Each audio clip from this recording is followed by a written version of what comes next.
తెలంగాణ చరిత్ర సంస్థలో భాగంగా ఈరోజు టాపిక్ వచ్చేసి ఆసబ్జాయిల కాలం నాటి ఆర్థిక సాంఘిక పరిస్థితులు. మరి ఆసబ్జాయి రాజ్యం అనేది హైదరాబాద్ రాజ్యం.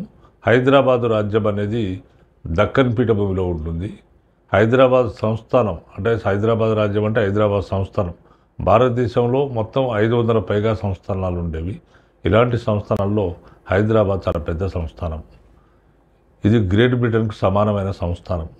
హైదరాబాద్ సంస్థానం అనేది భారతదేశానికి నడిబొడ్డున వింధ్యా పర్వతాలకు దక్షిణాన ఉండేది. హైదరాబాద్ సంస్థానం అనేది సముద్ర మొత్తానికి 1250 అడుగుల ఎత్తున ఉండేది. ఇది దక్కన్ పీఠభూమిలో ఉండేది. భారతదేశ సంస్థానాలన్నింటిలో కూడా హైదరాబాద్ పెద్దది. హైదరాబాద్ సంస్థానం విస్తీర్ణం ఎంత ఉంటుందంటే 82,698 చదరపు మైళ్ళ విస్తీర్ణం కలిగి ఉంటుంది. ఇది ఒక కోణ ఆకృతిలో ఉంటుంది. మనకు హైదరాబాద్ సంస్థానంలో 3 ప్రాంతాల వాళ్ళు ఉంటారు. ఒకరు తెలుగువారు, రెండోవారు మరాఠీ వారు, మూడోవారు కన్నడ భాష వారు. అంటే మొత్తం 3 ప్రాంతాల వాళ్ళు ఉంటారు. దీంట్లో 50% మంది తెలుగు వాళ్ళు. అంటే మనకు తెలంగాణ ఓల్డ్ 8 జిల్లాలు, రంగారెడ్డి, తర్వాత మనకు హైదరాబాద్, రంగారెడ్డి, తర్వాత ఖమ్మం తప్ప మిగిలిన 8 జిల్లాల వాళ్ళు. మొత్తం 50% మంది తెలుగు వాళ్ళు ఉంటారు. 25% మరాఠీ వాళ్ళు ఉంటారు. 11% కన్నడ ప్రాంతం వారు ఉంటారు. తెలుగు వారి జనాభా 1 కోటి మంది. ఉర్దూ మాట్లాడేవారు 12% ఉంటారు. మొత్తం వాళ్ళు 12% అంటే 21 లక్షల మంది ఉండేవారు. దీనిలో హైదరాబాద్ సంస్థానంలో 88% మంది హిందువులు ఉండేవారు. హైదరాబాద్లో ఉర్దూ మాట్లాడేవారు ఉర్దూ అన్ని స్థాయిల్లో కోర్టు భాష, పరిపాలనా భాషగా ఉండేది. ఎందుకంటే ఉర్దూ మాట్లాడేవారే పాలకులు కాబట్టి ఉర్దూకు అన్ని స్థాయిల్లో గొప్ప గౌరవం ఉండేది. కోర్టు భాష, పరిపాలనా భాషగా ఉర్దూ ఉండేది. మరి హైదరాబాద్ సంస్థానం అక్షరాస్యత చాలా వెనుకబడి ఉండేది. హైదరాబాద్ విద్యాభ్యాసంలో మరి అక్షరాస్యత శాతం 4.8% మాత్రమే అక్షరాస్యులుగా హైదరాబాద్లో ఉండేవారు. అయితే ఇలాంటి పరిస్థితుల్లో హైదరాబాదు సంస్థానంలో భాగమైన తెలంగాణ అన్ని రంగాల్లో వెనుకబడి ఉండేది. మరి తెలంగాణలో అలాంటి ఆర్థిక పరిస్థితులు ఏ విధంగా ఉండేవి అంటే భూమి మొత్తం కూడా వివిధ యాజమాన్యాల కింద ఉండేది. మొత్తం సంస్థానంలో ఉన్న అంటే తెలంగాణలో ఉన్న వ్యవసాయ భూమి మొత్తం కూడా 5,30,00,000 ఎకరాలు. ఇందులో 3 కోట్ల ఎకరాలు అనేది భూమి శిస్తు వ్యవస్థ కింద ఉండేది. దీనినే దివానీ లేదా ఖల్సా ప్రాంతం అని అంటారు. తర్వాత మిగిలిన 1,50,00,000 ఎకరాలు జాగీర్దారీ వ్యవస్థ కింద ఉండేది.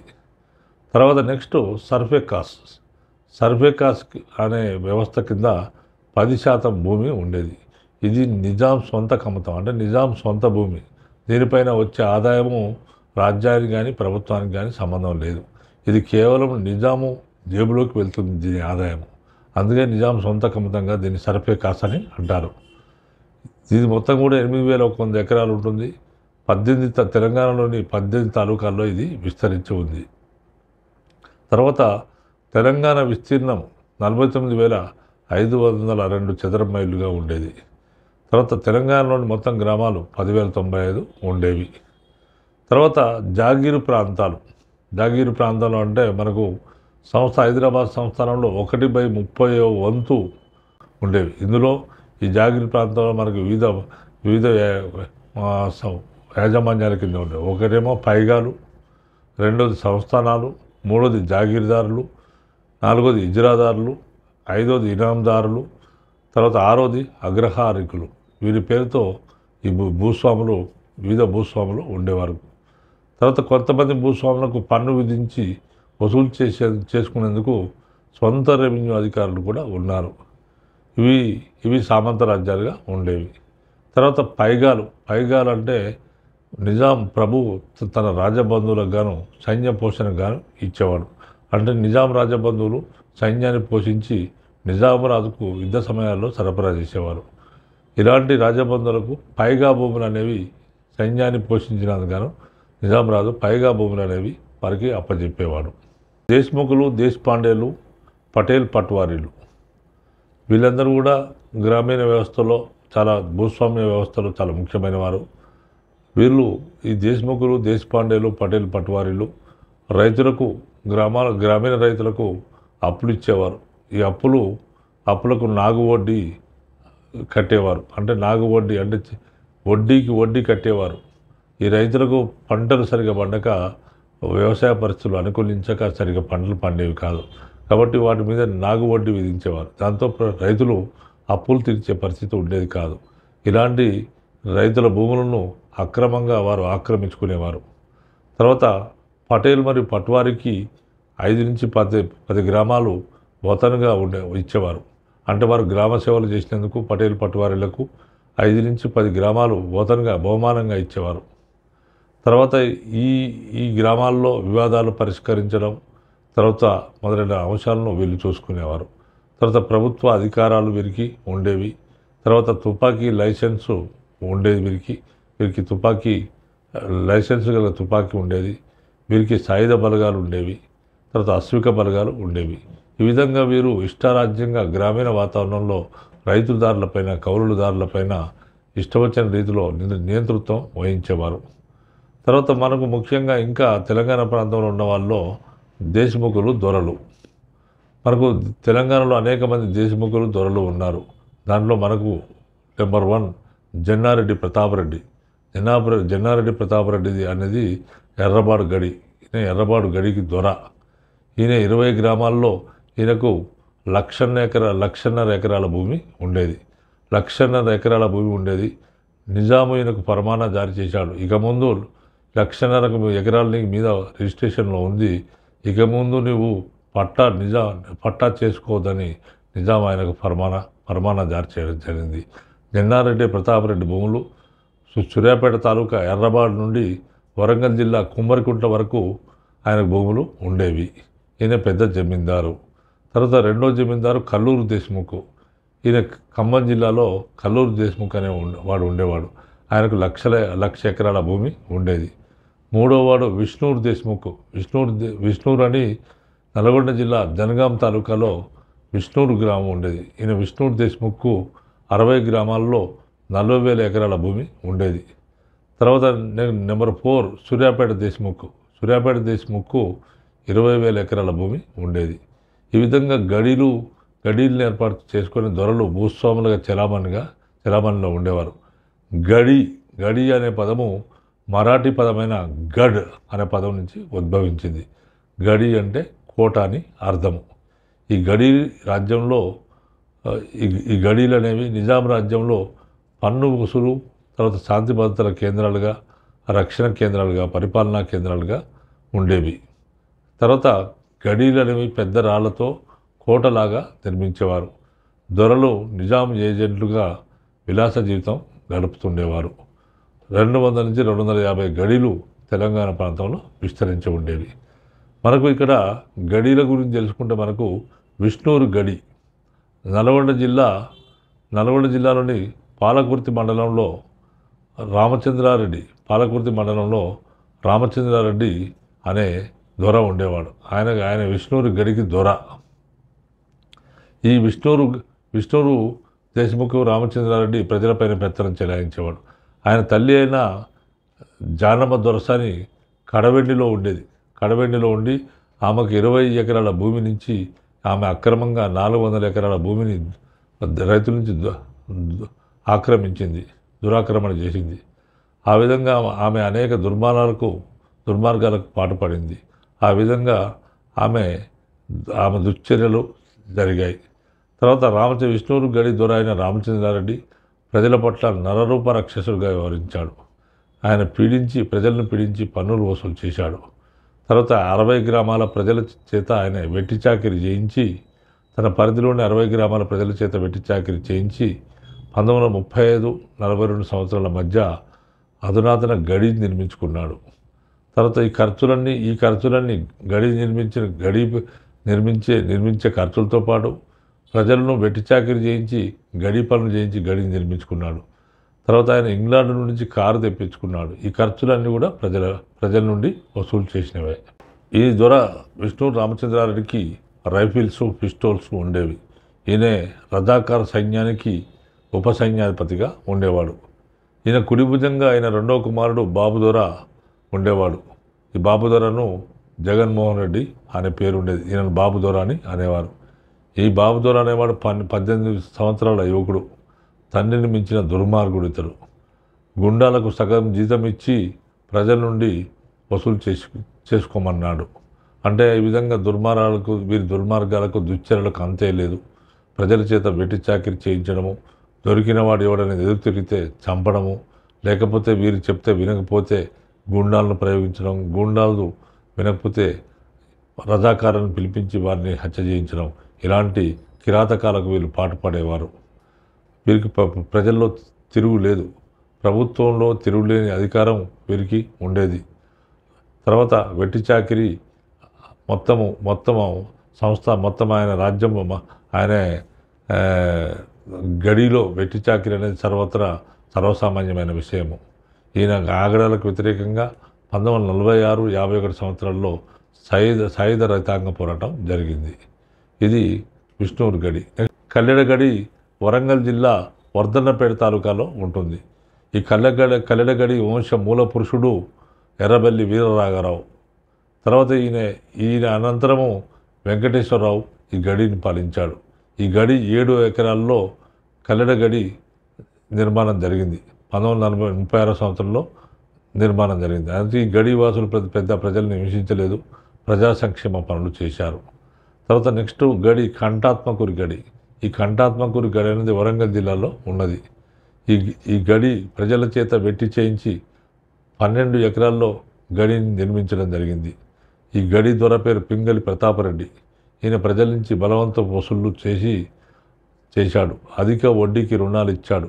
ఆ విధంగా రైతులకు కౌలుదారులకు రుణాలు ఇచ్చి వారు రుణము నాగుబొడ్డు కట్టి చక్రవడ్డీని నాగుబొడ్డు కట్టి వారు రుణము తీర్చలేకపోయినందు కారణంగా అనేక వందల ఎకరాలను ఈయన ఆక్రమించుకున్నాడు.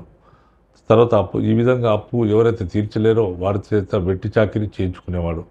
ఈయన గుమస్తా పేరు వడ్ల వెంకన్న. ఈయన తెల్ల కాగితాలపై రైతుల చేత వేలిముద్రలు వేయించి ఆ తర్వాత ఎక్కువ అప్పు ఇచ్చినట్లు నమోదు చేసేవాడు. తర్వాత ఇలాంటి పరిస్థితుల్లో మనకు ఆడపాపల పరిస్థితి దుర్భరంగా ఉండేది, దయనీయంగా ఈ గడిలో ఉండేది. అంటే స్త్రీలకు స్వాతంత్రం లేదు, ప్రజలకు స్వాతంత్రం లేదు. ఎక్కడ చూసినా కానీ వెట్టి చాకిరి వగేలా సిస్టము సమాజం మొత్తం ఆవరించి ఉండేది. సంజీవరాన్పేట గడి. ఈ సంజీవరాన్పేట గడి అనేది మెదక్ జిల్లా నారాయణఖేడ్ మండలంలో ఉంటుంది. ఈ గడిని 1910 సంవత్సరంలో 5 ఎకరాల్లో నిర్మించారు. తర్వాత ఈ గడి వారు 50 గ్రామాలను పాలించేవారు. ఈ విధంగా తెలంగాణ వ్యాప్తంగా ఇంకా అనేక గడీలు ఉండేవి.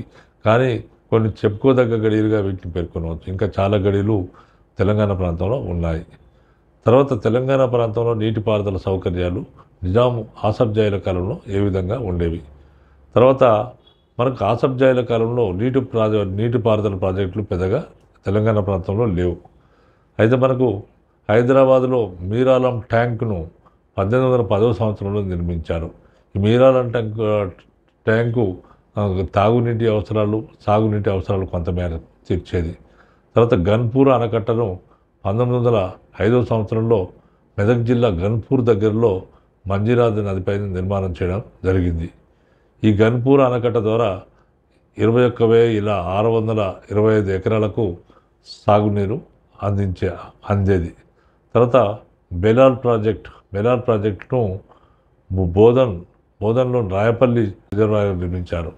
ఇది మెదక్ 1924 సంవత్సరంలో నిర్మించబడింది. అదేవిధంగా వైరా ప్రాజెక్టు, ఖమ్మం జిల్లాలోని వైరా ప్రాజెక్టు 1930 సంవత్సరంలో నిర్మించబడింది. తర్వాత మానేర్ రిజర్వాయర్ 1945 నుంచి 49 సంవత్సరాల మధ్య నిర్మించబడింది. తర్వాత డిండి ప్రాజెక్టు 1943 సంవత్సరంలో నిర్మించబడింది. ఇవి తెలంగాణ ప్రాంతంలోని కొన్ని ముఖ్య ప్రాజెక్టులుగా మనం భావించవచ్చు.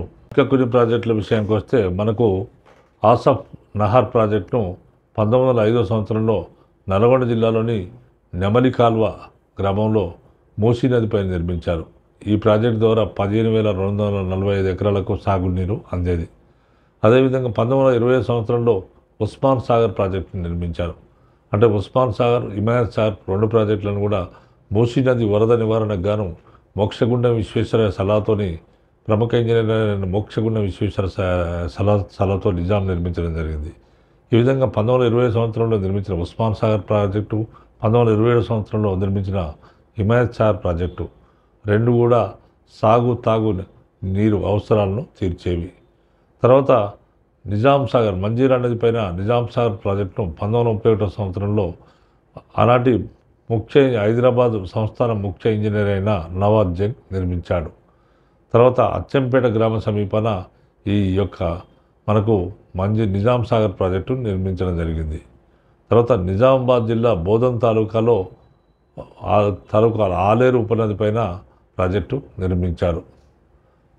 తర్వాత ఈ విధంగా మనకు తర్వాత కొన్ని ప్రాజెక్టులుగా మనకు తెలంగాణ ప్రాంతంలో చాలా తక్కువ ప్రాజెక్టులు ఉండేవి. ఇవి కొన్ని ప్రాజెక్టుగా నీటిపారుదల సౌకర్యాలుగా మనం భావించవచ్చు.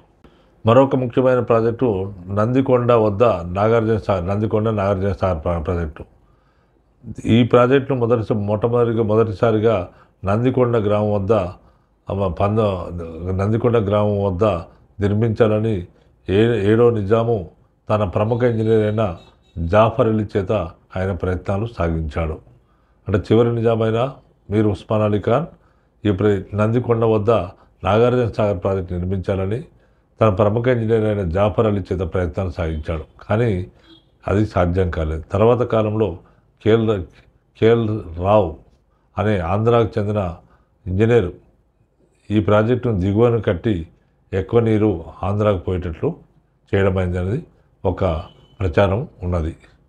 తర్వాత మనకు పంటలు ఈ కాలంలో మనకు ఆసబ్జాయిల కాలంలో వరి, జొన్న, సజ్జ, ఆముదాలు, చెరుకు, వేరుశనగ, తర్వాత నూనె ధాన్యాలు, పప్పు ధాన్యాలు పండుతుండేవి. తర్వాత మనకు ఈనాటి వ్యవసాయ రుణాలు ప్రభుత్వం 1914 సంవత్సరంలో సహకార బ్యాంకు చట్టం చేసింది. సహకార సంఘాల ద్వారా రైతులకు రుణాలు ఇవ్వడం జరిగింది. ఈ కాలంలో స్టేట్ బ్యాంకులు ఏర్పడ్డాయి. 1940లో అన్ని జిల్లాల్లో సహకార బ్యాంకులు ఏర్పాటు చేయడం జరిగింది. మనకు హైదరాబాద్ రాజ్యంలో 1874 సంవత్సరంలో తూనికలు, కొలతలకు సంబంధించిన క్రమబద్ధీకరణ నిబంధన జరిగింది. దీన్ని ఏమంటారంటే దస్తూరుల్ అమల్ అంటారు. తర్వాత మనకు హైదరాబాద్ రాజ్యంలో ఉన్న గనులు, ఖనిజాలు. తర్వాత మనకు సింగరేణి గనులు అనేవి కొత్తగూడెం ప్రాంతంలో బొగ్గనులు ఉన్నాయి. తర్వాత మనకు గోదావరి లోయలో, తర్వాత కృష్ణా, తుంగభద్ర నదుల అంతర్వేది, ఆదిలాబాద్ జిల్లాల్లో మనకు ఇనుప గనులు ఉన్నాయి. అంటే ఈ గనుల ద్వారా ఇనుము దొరికేది. జగిత్యాల, నిర్మల్, వరంగల్, ఎలగర్పు తర్వాత మొదలైన ప్రాంతాల్లో ఉక్కు పరికరాల నిర్మాణం జరుగుతుండేది. మనకి ఈనాటి పరిశ్రమలు ప్రధానంగా ఈ 6వ నిజామైన మహబూబ్ అలీ ఖాన్, 7వ నిజామైన మీర్ ఉస్మాన్ అలీ కాలంలో కొంతమేరకు హైదరాబాదు రాజ్యం పారిశ్రామికంగా అభివృద్ధి చెందింది. మనకు గద్వాల, సిద్దిపేటలో నేత పట్టు పరిశ్రమలు ఉండేవి. తర్వాత నిర్మల్లో కుటీర పరిశ్రమలు ఉండేవి. తర్వాత మనకు ఇవే కాకుండా సిర్పూర్లో కాగితం పరిశ్రమ 1942 సంవత్సరంలో ఏర్పాటు చేయబడింది. తర్వాత బోధన్ చక్కెర కర్మాగారం 1937 సంవత్సరంలో ఏర్పాటు చేయబడింది. హైదరాబాద్లో చార్మినార్ సిగరెట్ ఫ్యాక్టరీ తర్వాత అనేది 1916 సంవత్సరంలో ఏర్పాటు చేశారు. తర్వాత దివాన్ బహదూర్ రామ్గోపాల్పేట మిల్స్ను 1920 సంవత్సరంలో ఏర్పాటు చేశారు. తర్వాత వరంగల్లో ఆజంజాహి మిల్స్ను 1934 సంవత్సరంలో ఏర్పాటు చేశారు. తర్వాత ఆల్విన్ మెటల్స్ను 1920లో హైదరాబాద్లో ఏర్పాటు చేయడం జరిగింది. దీనికి హకీం మొహమ్మద్ మొయినుద్దీన్ ఫరూకి ఆల్విన్ మెటల్స్ను ఏర్పాటు చేశాడు. ఇది ప్రజలు బాగా ఉపయోగించే ఈ సంస్థ ప్రజలు బాగా ఉపయోగించే జిందా తిల్స్మాత్ను తయారు చేసేది. తర్వాత ఫారూకి పళ్ళ పొడిని తయారు చేసేది. తర్వాత జిందా బామ్ మొదలైన వాటిని నొప్పి నివారించే వాటిని ఉత్పత్తి చేసేది. తర్వాత నెక్స్ట్ హైదరాబాద్ ఉన్న మిగతా పరిశ్రమలో ప్రాగా టూల్స్ను 1943 సంవత్సరంలో కవాడిగూడలో యంత్రాల పనిముట్ల తయారీ లక్ష్యంతో ఏర్పాటు చేశారు. 1963 సంవత్సరంలో ఈ ప్రాగా టూల్స్ను లిమిటెడ్గా మారుస్తూ భారతదేశ డిఫెన్సివ్ రక్షణ శాఖ మంత్రిత్వ శాఖకు అప్పగించడం జరిగింది. తర్వాత హైదరాబాదులో విద్యాభివృద్ధి 1921 సంవత్సరంలో హైదరాబాద్ కాలేజీలు స్థాపించబడ్డప్పుడు 1920 సంవత్సరంలో సిటీ కాలేజ్ ఏర్పాటు చేయబడింది. తర్వాత 1922 సంవత్సరంలో జనానా ఇంటర్మీడియట్ బాలికల కళాశాలను నాంపల్లిలో ఏర్పాటు చేశారు. తర్వాత చాదర్ఘట్ కాలేజీని సాలార్జంగ్ కాలంలో 1885 సంవత్సరంలో ఏర్పాటు చేశారు. తర్వాత మహబూబ్ కాలేజీని 1862 సంవత్సరంలో ఏర్పాటు చేశారు. తర్వాత వరంగల్ కాలేజీని 1930 సంవత్సరంలో ఏర్పాటు చేశారు. ఇవి ఆనాడు కొంతమేరకు విద్యాభివృద్ధిని సూచిస్తున్నాయి. తర్వాత మనకు వైద్య సదుపాయాలు, ఈ కాలంలో వైద్య సదుపాయాల్లో ఉస్మానియా మెడికల్ స్కూల్ను 1946 సంవత్సరంలో ఏర్పాటు చేశారు. తర్వాత మెంటల్ హాస్పిటల్, హైదరాబాద్లో మెంటల్ హాస్పిటల్ను ఎర్రగడ్డలో 1908 సంవత్సరంలో ఏర్పాటు చేశారు. నిమ్స్ నిజాం ట్రస్ట్లో భాగంగా హాస్పిటల్ 1961లో భారత ప్రభుత్వం ప్రస్తుతం ఉన్న నిమ్స్ హాస్పిటల్ నిర్మాణాన్ని చేసింది. తర్వాత నిజామియా జనరల్ హాస్పిటల్ను అఫ్జల్గంజ్లో 1935లో నిర్మాణం చేశారు. అదే ప్రస్తుత ఉస్మానియా జనరల్ ఆసుపత్రిగా ప్రసిద్ధిగాంచింది. తెలంగాణలోని భూములన్నీ వివిధ భూస్వాముల కింద ఉండేవని చెప్పడం జరిగింది. వీరు ఈ భూస్వాములు ప్రజల చేత నిర్బంధంగా వెట్టి చాకిరీ చేయించుకునేవారు. వెట్టి విధానం అనేది ఒక నాగరిక చర్య. వెట్టి విధానం అనేది నిర్బంధ అంటే బలవంతంగా పని చేయించుకోవడం. ఈ వెట్టి చాకిరీ అనేది ఆటవిక తెగల ప్రాంతానికి మరియు బాగా వెనుకబడిన కొన్ని సాంఘిక తెగలకు మాత్రమే పరిమితమైనది. దాన్ని తీసుకొచ్చి తెలంగాణ మొత్తం కూడా ఆవరించేటట్టు చేయడం జరిగింది. సాధారణంగా ఇది వెట్టి అనేది కొన్ని అడవిక తెగల ప్రాంతానికి బాగా వెనుకబడిన కొన్ని సాంఘిక తెగలకు మాత్రమే పరిమితమైనదిగా భావించబడుతుంది. అయితే తెలంగాణలో మాత్రం వెట్టి విధానం మొత్తం కూడా సమాజం అంతటా కూడా ఆవరించి ఉండేది. ప్రజల్లోని అన్ని వర్గాల వారికి తమ స్థాయిల్లో ఈ వెట్టి అనేది వర్తించేది. అంటే ప్రతి ఒక్కరు వెట్టి చాకిరీ చేయాల్సిందే, భూస్వాములకు వెట్టి చాకిరీ చేయాల్సిందే. ప్రతి హరిజన కుటుంబం వెట్టి చాకిరీ చేయడానికి కుటుంబంలోని వారినొకరిని కేటాయించాల్సి ఉండేది. ప్రతి గ్రామంలో ప్రతి ఇంటి నుండి ఒక మనిషిని వెట్టి చేయడానికి పంపించడం జరిగేది. అంటే ప్రతి కుటుంబం నుంచి ఒక్కొక్క మనిషిని వెట్టి చేయడానికి దొరలకు, భూస్వాములకు, తర్వాత ఆనాటి భూస్వాములకు వెట్టి చేయడానికి ప్రతి కులం నుంచి, ప్రతి వృత్తి నుంచి, ప్రతి కుటుంబం నుంచి ఒక మనిషిని పంపాల్సిన అవసరం ఉండేది. తర్వాత వెట్టి చాకిరీ, ఇక్కడ 2 రకాల వెట్టి చాకిరీ అమలు జరిగేది. ఒకటేమో అధికారులకు చేసే వెట్టి చాకిరీ, అంటే ప్రభుత్వాధికారులకు చేసే వెట్టి చాకిరీ ఒకటైతే, రెండోది గ్రామంలోని దొరలకు, పటేల్ పట్టువారీలకు చేసే వెట్టి చాకిరీ రెండో విధమైన వెట్టి చాకిరీగా భావించవచ్చు. అంటే మనకు ముఖ్యంగా ప్రభుత్వాధికారులకు ఏ విధంగా వెట్టి చేసేవారంటే, గ్రామంలోకి వివిధ ప్రభుత్వాధికారులు వచ్చేవారు. వాళ్ళు వస్తే గ్రామంలోని వివిధ వృత్తుల వారు వెట్టి చాకిరీ చేసి వారికి కావాల్సిన అవసరాలను తీర్చేవారు గ్రామాధికారులకు. తర్వాత పటేల్, పట్వారీ, మాలీ పటేల్ ఇళ్లలో గృహ సంబంధమైన పనులు చేసేవారు. తర్వాత పోలీస్ తాలూకా ఆఫీసులకు రిపోర్ట్లను, రికార్డులను ఫ్రీగా మోసుకపోయేవారు. తర్వాత గ్రామ చావడికి, బందెల దొడికి వీరు కాపలాగా ఉండేవారు. ఇవి రోజువారీ పనులుగా ఉండేది. అంటే మనకు రోజువారీ వెట్టి చాకిరీలో భాగంగా రోజువారీ పనులు కొన్ని ఉండేవి. అవేంటంటే పటేల్, పట్వారీ, మాలీ పటేల్ ఇళ్ళలో గృహ సంబంధ పనులు చేయడము, పోలీస్ తాలూకా ఆఫీసులకు ప్రభుత్వ రికార్డులను, రిపోర్ట్లను మోసుకుపోవడము, తర్వాత గ్రామ చావడికి, బందెల దొడికి కాపలాగా కాయడము రోజువారీ పనుల్లో భాగంగా ఉండేది.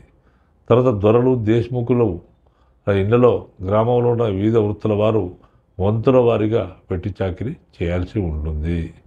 అంటే వెట్టి చాకిరీ నుంచి తప్పించుకునే ఏ మనిషి కూడా వెట్టి చాకిరీ నుంచి తప్పించుకునే అవకాశం ఉండేది కాదు. తర్వాత భూస్వాములకు, ప్రభుత్వాధికారులకు, గ్రామంలోని వివిధ వృత్తుల వారు ఉచితంగా వృత్తిపరమైన సేవలు చేసేవారు. అంటే వారి వృత్తులు, ఒకరు బట్టలు నేసేవారు ఉంటే వారికి ఫ్రీగా బట్టలు ఇవ్వాలి, కళ్ళు గీసేవారు ఫ్రీగా కళ్ళు పోయాలి, కుండలు చేసేవారు ఫ్రీగా కుండలు ఇవ్వాలి. పైగా వీరంతా పోయి వెట్టి చాకిరీ చేయాలి. ఇలాంటి వ్యవస్థ తెలంగాణ అంతటా కూడా గ్రామీణ వ్యవస్థలో సర్వసామాన్యంగా ఆవరించి ఉండేది. దీనిలో వెట్టి చాకిరీలో భాగంగా కళ్ళు గీత కార్మికులు భూస్వాములకు ఉచితంగా కళ్ళను సరఫరా చేయాలి. చర్మకారులు ఉచితంగా చెప్పులు కుట్టేవారు. చేనేత పనివారు భూస్వాముల ఇళ్లలో పనిచేసే నౌకర్లకు బట్టలు ఫ్రీగా సరఫరా చేయాలి.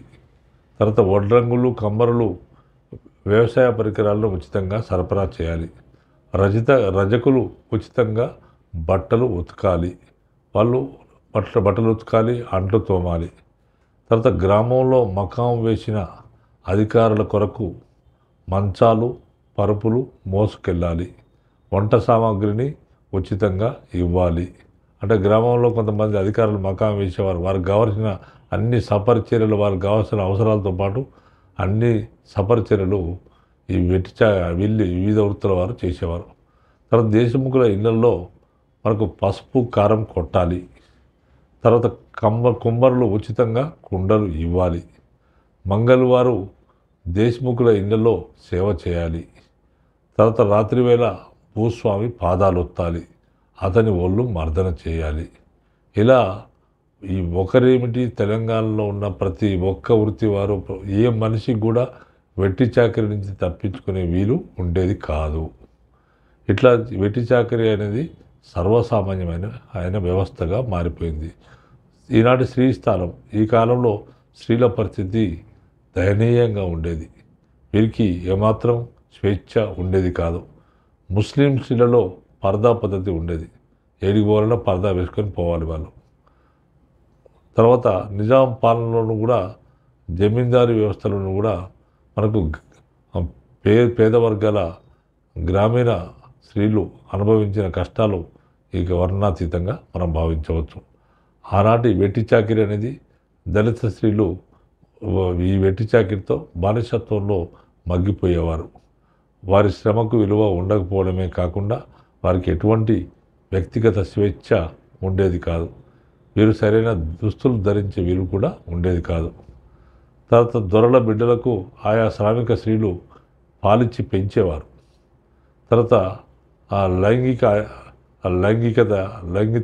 లైంగిక అత్యాచారాలు సర్వసాధారణంగా ఉండేది. భూస్వామి పొరపాటున ఏ స్త్రీ మీద అయినా మోజు పడ్డాడంటే ఆ స్త్రీ చచ్చినట్లు అతనికి లొంగిపోవాల్సిందే. ఇటువంటి పరిస్థితి తెలంగాణ గ్రామంలో నిత్యకృత్యంగా ఉండేది. స్త్రీలు దుర్భరమైన జీవితాన్ని ఈ వ్యవస్థలో గడపడం జరిగింది. పేద స్త్రీలను భూస్వాములు, రజాకారులు చిత్రహింసలకు గురి చేశారు. ఈ కాలంలో రజాకారులు అనేక సార్లు గ్రామాలపై పడి అనేక మంది స్త్రీలను చేర్చడం జరిగింది. తర్వాత నాటి సమాజంలోని అనేక సాంఘిక దురాచారాలు ఉండేవి. ఆనాటి స్త్రీలు దేవదాసీలుగా, జోగినులుగా, బసివీరాండ్రిగా నాటి సాంఘిక దురాచారాలకు ఆనాటి స్త్రీలు బలి కావడం జరిగింది.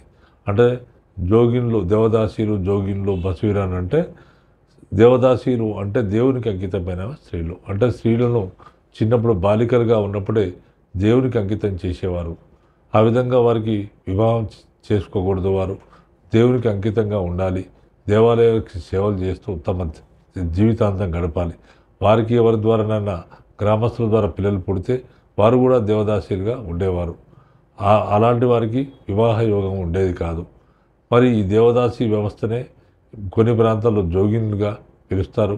తర్వాత బసివీరాండ్రు అంటే బసవునికి అంకితమైన వారు. బసవుడు అంటే శివునికి అంకితమైన స్త్రీలు ఎవరు మళ్ళీ దేవదాసీలుగానే పరిగణించేవారు. ఈ విధంగా అనేక సాంఘిక దురాచారాలకు ఆనాటి స్త్రీలు బలి కావడం జరిగింది. తర్వాత ఈ కాలంలో ఆడపాపల విధానం ఉండేది. ఈ ఆడపాపల విధానం అనేది అత్యంత దయనీయమైన పరిస్థితి. ఈ పద్ధతి వెట్టి చాకరీలో మరీ దారుణమైనది. భూస్వాముల ఇళ్లలో ఈ విధంగా ఆడపాపల విధానం ఏంటంటే, భూస్వాముల ఇళ్లలో పనిచేయడానికి బానిసలుగా వివిధ కుటుంబాల వాళ్ళు తమ బిడ్డలను, బాలికలను భూస్వాముల ఇళ్లలోకి పంపించేవారు. భూస్వాములు ఈ విధంగా ఆ భూస్వాముల ఇళ్లలో ఈ బాలికలు పనిచేసేవారు. వివిధ కులాలకు, వివిధ వృత్తులకు సంబంధించిన బాలికలు పనిచేసేవారు. ఈ భూస్వాముల తమ కుమార్తెల పెళ్లిళ్ళు చేసినప్పుడు బానిసలుగా ఈ బాలికలను సేవలు చేసే బాలికలను తమ కుమార్తెతో పాటు బాలికలను బహుకరించి వారి తమ కుమార్తెల అత్తవారిళ్లకు ఈ బాలికలను కూడా బహుకరించి పంపేవారు. పెళ్లి జరిగి తమ కుమార్తెలతో పాటు వారి అత్తవారిళ్లలో పనిచేయడానికి బాలికలను పంపించేవారు. భూస్వాములు ఈ బానిస యువతలను ఉంపుడు గత్తెలుగా ఉపయోగించుకునేవారు. దీన్నే ఆడపాపల విధానం అని అంటారు. తర్వాత భూస్వాములు అతిహీన స్థితిలో ఉన్న రైతుల నుండి పన్ను వసూలు చేసేవారు. హీనస్థితి అంటే వాళ్ళకి ఆర్థిక పరిస్థితి సరిగా లేక వాళ్ళకి అప్పులు ఇవ్వడం, తర్వాత అత్యంత హీనస్థితిలో ఉండే రైతుల నుండి పన్ను వసూలు చేసేవారు. గ్రామంలో ఇప్పుడు మనకు భూస్వామి ఇంట్లో ఏ శుభకార్యం జరిగినా దానికి కావాల్సిన ఖర్చును రైతుల నుండి వసూలు చేసేవారు. ఈ మధ్యయుగపు భూస్వామ్యానికి మతోన్మాదం కూడా తోడవడంతో నిజాం ప్రజాజీవనం అనేది వారికి నరకప్రాయంగా మారిపోయింది. 1932 సంవత్సరం మార్చి 20వ తేదీన తన జన్మదినం సందర్భంగా చివరి నిజాం మీర్ ఉస్మాన్ అలీ ఖాన్ నవాబు వెట్టి చాకిరిని నిషేధిస్తూ ఫర్మానా జారీ చేయడం జరిగింది. తర్వాత మనకు ఆసఫ్ జైల కాలంలో మత పరిస్థితి ఏ విధంగా ఉండేది. నిజాం రాజ్యంలో వివిధ మతాల వారు ఉండేవారు. ఇందులో హిందూ, మహమ్మదీయ, సిక్కు, జైన, బౌద్ధ మతాల వారు ఉండేవారు. హిందువుల్లో మనకు బ్రాహ్మణ, క్షత్రియ, వైశ్య, శూద్ర వర్ణాలు ఉండేవి. ఈ కాలంలో వర్ణ వ్యవస్థ బలపడి అనేక ఉపకులాలు కూడా స్థిరపడ్డాయి. అంటే ఈ కాలంలో జాగీర్దారులుగా అనేక మంది బ్రాహ్మణులు ఉండేవారు. వారి గ్రామీణ ప్రాంతాల్లో ప్రముఖ పాత్ర పోషించారు. తర్వాత ఈ కాలం అంటే వైశ్యులు వ్యాపారాన్ని చేసేవారు, తర్వాత వ్యవసాయం కూడా చేసేవారు. వైశ్యులు ఎక్కువగా ఈ కాలంలో ఇలాంటి వృత్తులు చేసేవారు ఉండేవారు. తర్వాత వీరముష్టి వారు, తర్వాత తంబరులు, స్మార్త బ్రాహ్మణులు, తర్వాత మొదలైన వారు పూజారులుగా ఉండేవారు. వీరముష్టి వారు, తంబరులు, స్మార్త బ్రాహ్మణులు శివాలయాల్లో పూజారులుగా ఉండేవారు. తర్వాత శివాలయ పూజారులకు ప్రభుత్వమే దేవల్ ఇనాం, తర్వాత ఖిద్మత్ ఇనాం భూములు ఇచ్చేది. ప్రజలు దేవాలయాలు, తర్వాత జాతరలో ఎక్కువగా పాల్గొనేవారు. ఈ కాలంలో మనకు అనేక మూఢ విశ్వాసాలు, మూఢనమ్మకాలు ప్రజల్లో ఉండేవి. అవేంటంటే బాల్య వివాహాలు, తర్వాత కులం నుంచి వెలివేయడము, మంత్రతంత్రాలు, తర్వాత జంతుబరులు, తర్వాత అంటరానితనము, బానిసత్వము, బహుభార్యాత్వము, జ్యోతిష్యము, శకునాల్లో నమ్మకము, దేవదాసి పద్ధతి, జోగిని పద్ధతి, ముస్లింల్లో పర్దా పద్ధతి అనే సాంఘిక దురాచారాలు ఈ కాలంలో ఉండేవి. గ్రామాల్లో క్షుద్ర దేవతలను ఆరాధించేవారు. తర్వాత పోతరాజు, కట్టమైసమ్మ, మారెమ్మ, కోటమైసమ్మ, ముచ్చానమ్మ, పోచమ్మ అనే గ్రామీణ దేవతలను ఆరాధించేవారు. ఈ దేవతలకు బోనాలు పెట్టడము, జంతుబలుడు ఇవ్వడము అనే ఆచారాలు ఈ కాలంలో ఉండేవి. ఈ దేవతా జాతరల్లో పెద్ద ఎత్తున ప్రజలు పాల్గొనేవారు. తర్వాత మనకు ముస్లింల ఆధిక్యత, అధిక సంఖ్యాకులు హిందువులు అంటే పాలించేవారేమో ముస్లింలు, పాలితులు అధిక సంఖ్యాకులు హిందువులుగా ఉండేవారు. తర్వాత కాకపోతే నిజాం ముస్లిం కాబట్టి ఇది పరిపాలనా యంత్రాంగంలో ప్రతిబింబించేది. మొత్తం జనాభాలో 11% ఉన్న ముస్లింలు పరిపాలనా యంత్రాంగంలో ఉన్నత స్థాయి ఉద్యోగాలలో అత్యధికంగా దాదాపు 90% ఉద్యోగాల్లోనే మొత్తంలో కూడా ముస్లింలు వారే ఉండేవారు. ముస్లిం అధికారులు నిరంకుశులుగా ఈ కాలంలో నిరంకుశత్వం వహించేవారు. ముస్లింలు పరిపాలక వర్గమని వారికి సంస్థానంలోని మిగతా ప్రజలపైన ఆధిక్యతను కలదనే భావాన్ని ఈ కాలం పెంపొందించడం కోసం నిజాం ముల్లాలంటే ఆనాటి నిజాము ముస్లిం మతాధికారులు ప్రయత్నించేవారు. అయినప్పటికీ కూడా అన్ని మతాల వారు కలిసిమెలిసి ఉండేవారు. తర్వాత మన కుతుబ్ షాల కాలం నుంచి ఆసఫ్ జైల వరకు కూడా హైదరాబాద్ నగరం అనేది భిన్న ప్రజల సహజీవనానికి కేంద్రంగా ఉండేది. తర్వాత సూఫీ మత గురువుల బోధనల వల్ల హిందూ ముస్లిం సామరస్యం పెంపొంది అది సాంస్కృతిక సమ్మేళనానికి దారితీసి శాంతియుత సహజీవనానికి దారితీసింది. ఫలితంగా హిందూ ముస్లింలు ఇరువురు పండుగలను కలిపి జరుపుకునేవారు. అంటే వివిధ మతాల వారు కూడా భిన్న మతాలు అయినప్పటికీ హిందూ ముస్లిం అయినప్పటికీ కూడా అందరు కలిసి ఉండేవారు. తర్వాత రంజాన్, తర్వాత మొహరం పండుగల్లో హిందువులు పాల్గొనేవారు. తర్వాత మొహరం పండుగనే తెలంగాణ గ్రామాలలో మనకు పీరీల పండుగగా హిందూ ముస్లింలు ఆనందోత్సవాలతో ఈ కాలంలో జరుపుకునేవారు. తర్వాత ఉరుసు ఉత్సవాలలో 2 మతాల వారు పాల్గొనేవారు. మనకు దర్గాల్లో ఉరుసు ఉత్సవాలు జరుగుతుండేవి. ఈ ఉత్సవాల్లో 2 మతాల వారు పాల్గొనేవారు.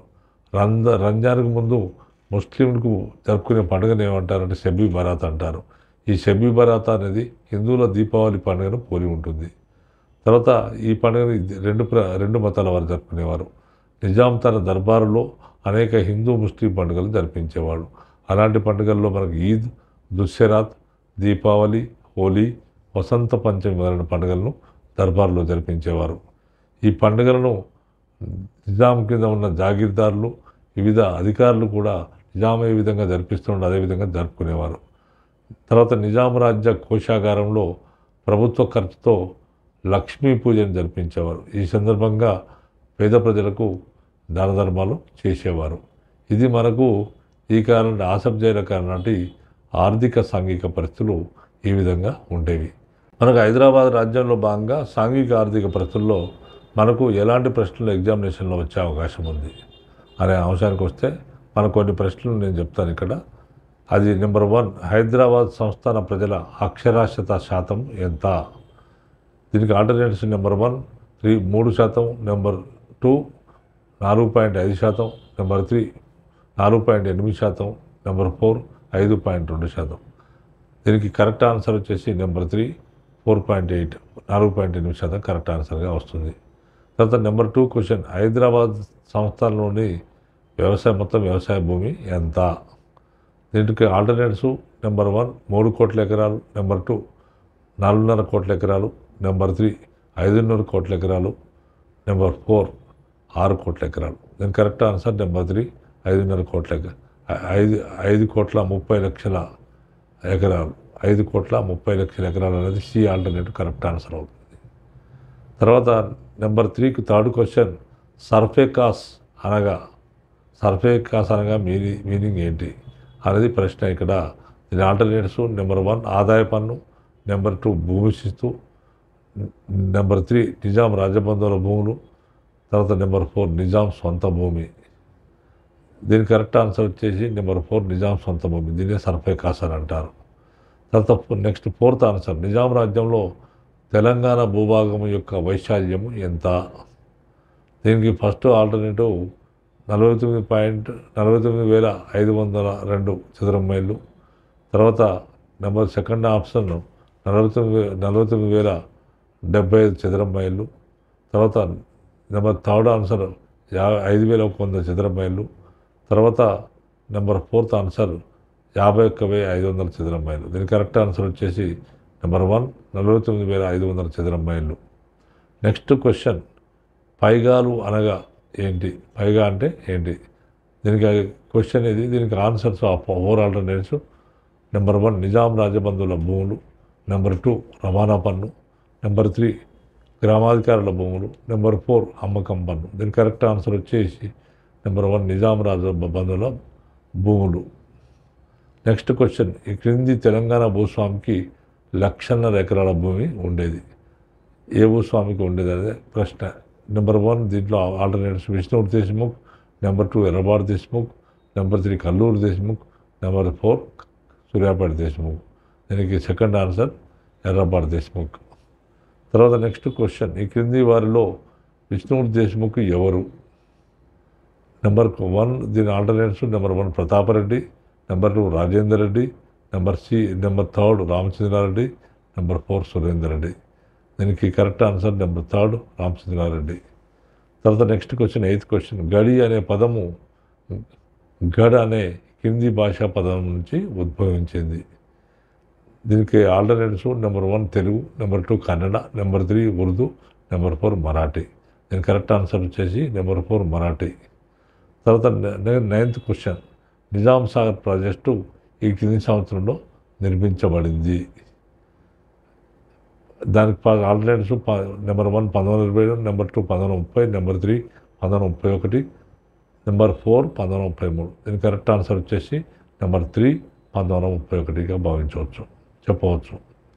తర్వాత 10th క్వశ్చన్, నందికొండ నిర్మాణానికి 7వ నిజాం అంటే ఈ క్రింది ఇంజనీర్ ద్వారా నిర్మాణ పనులు చేపట్టడానికి ప్రయత్నించాడు. దీనికి alternatives number 1 Nawaz Jung, number 2 Mokshagunda Visvesvaraya, number 3 Wazimulla, number 4 Jafar Ali. దీనికి కరెక్ట్ ఆన్సర్ వచ్చేసి మనం జాఫర్ అలీ నెంబర్ 4గా చెప్పవచ్చు.